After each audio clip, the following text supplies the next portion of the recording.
ಏನಂತ ಬರ್ದಾರೆ, ಯಾರು ಗಂಟು ಹಾಕ್ಯಂಬರ್ದಲ್ಲ. ಎಲ್ಲ ನನ್ನ ಎದುರಿಗೆ ಸೈನ್ ಹಾಕಿರೋ ಇಲ್ಲಿ ರಾಯರೆಡ್ಡಿ ಇವರು ಕೂತಿದ್ರು, ಇಲ್ಲೊಂದು ಆಕ್ರಪ್ಪ ಸೈನ, ಇಲ್ಲೊಂದು ಆಕ್ರಪ್ಪ ಸೈನ ಮುಖ್ಯಮಂತ್ರಿಗಳ ಹತ್ರ ಹೇಳಿ ಶಾಸಕಾಂಗ ಸಭೆ ಕರ್ಸ್ಕೊಳ್ಳೋಣ ಜಲ್ದಿಯ, ಎಲ್ಲ ಅಸೆಂಬ್ಲಿ ಮುಗಿತು, ಕಾನ್ಸ್ಟಿಟ್ಯೂನ್ಸಿಗೆ ಹೋಗ್ಬೇಕು, ಯಾವ್ಯಾವ ಸಣ್ಣ ಪುಟ್ಟ ಕೆಲಸಗಳಿದ್ರೆ ಮಾಡಿಸ್ಕೊಂಡು ಹೋಗೋಣ, ಚರ್ಚೆ ಮಾಡೋಣ, ಕರೆಯೋಣ ಅಂತೇಳಿ ಎಲ್ಲ ಕೂತಿದ್ರು. ಎಲ್ಲ ಹಿಂಗೆ ಕೂತಿದ್ರು, ಹಿಂಗೆ ಯಾರಲ್ಲಿದ್ರು ಅವ್ರು ಹಾಕಿರು ಸೈನ್. ಶಾಸಕಾಂಗದ ಸಭೆ ನನ್ನ ಪ್ರಕಾರ 3 ತಿಂಗಳಿಗೊಮ್ಮೆ ನಡೆಯೋದು ಬಹಳ ಸೂಕ್ತ. ಆಗ ಸಾಮರಸ್ಯ ಮೂಡುತ್ತೆ, ಪಾರದರ್ಶಕತೆ ಬರುತ್ತೆ. ಆ ಶಾಸಕ ಆ ಹಕ್ಕನ್ನ ಸಭೆನಲ್ಲಿ ಮಂಡಿಸಬಹುದು, ಅವನೇನಾರ ಅನ್ಯಾಯ ಇದಾಗಿದ್ರೆ. ಅದು 3 ತಿಂಗಳಿಗೊಂದ್ಸರಿ ಕಂಪಲ್ಸರಿ ಮಾಡೋದೇ ಒಳ್ಳೇದು ಅಂತ ಹೇಳಿದ್ನಲ್ಲ ನಾನು.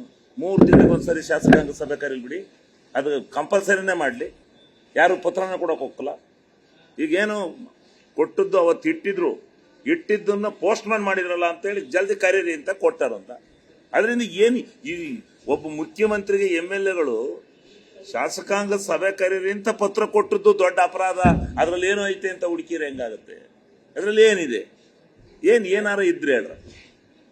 ನಾಳೆ ಸಾಯಂಕಾಲ ಏನ್ ಚರ್ಚೆ ಆಗುತ್ತೆ ನನಗೆ ಗೊತ್ತಿಲ್ಲ. ಅಲ್ಲಿ ಅವ್ರ ಕಷ್ಟ ಸುಖ ಹೇಳ್ಕೊಳಕ್ ವೇದಿಕೆ ಅದು. ಅವ್ರಿಗೆ ಯಾರ್ಯಾರ ನೋವಾಗಿದ್ರೆ, ಯಾರ್ಯಾರ ಬೇಜಾರಾದ್ರೆ ಹೇಳ್ಕೊತಾರಲ್ಲಿ. ಎಲ್ಲ ಪಕ್ಷದಲ್ಲೂ ಇದ್ದದ್ದೇ ಅದು. ಪ್ರಜಾಪ್ರಭುತ್ವ ವ್ಯವಸ್ಥೆ ಒಳಗಡೆ ಪಾರದರ್ಶಕತೆ ಅನ್ನೋದು ಬಹಳ ಮುಖ್ಯ. ಅವನಿಗೆ ವೇದಿಕೆ ಅದು. ಅವನ ಸರ್ಕಾರದಲ್ಲಿ ಅವನಿಗೇನಾರ ಶಾಸಕನಿಗೆ ಅನ್ಯಾಯ ಆಗಿದ್ರೆ ಅದನ್ನ ಇನ್ಯಾರ ಸಚಿವರು ಅನ್ಯಾಯ ಆಗಿದ್ರೆ ಕ್ಯಾಬಿನೆಟ್ ಅಲ್ಲಿ ಚರ್ಚೆ ಮಾಡ್ಕೊತಾರೆ.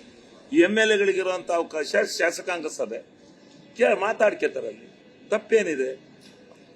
ಏನಾರ ಶಾಸಕಾಂಗ ಸಭೆಯಲ್ಲಿ ಗಲಾಟೆ ಆಗಿ ಅದಾಗಿ ಇದಾಗಿ ಏನಾರ ಬಂದ್ರೆ ನಿಮ್ಗೆ ಆಗ ಒಂಚೂರು ಆಹಾರ ಸಿಗುತ್ತೆ, ನಿಮ್ಗೆ ಮ್ಯಾಟ್ರ್ ಸಿಗುತ್ತೆ, ಹೊಡಿರಿ. ಆಗ ನಾನೇನು ಬೇಡ ಅನ್ನೋದು. ಅದೇನು ಹಗಲು ರಾತ್ರಿ ಏನ್ ಬೇಕು ಚಚಾಕಿ. ಈಗ ಏನು ಇಲ್ದಲೇ ಶಾಸಕಾಂಗ ಸಭೆ ಕರೆದದ್ದೇ ಒಂದು ಪತ್ರ ಕೊಟ್ಟದ್ದೇ ತಪ್ಪು ಅನ್ನೋ ರೀತಿ ಬಿಂಬಿಸಿದ್ರೆ ಏನೋ ಅಸಮಾಧಾನ ಐತೆ. ಅಲ್ಲಿ ಏನೈತೆ? ಏನಾರ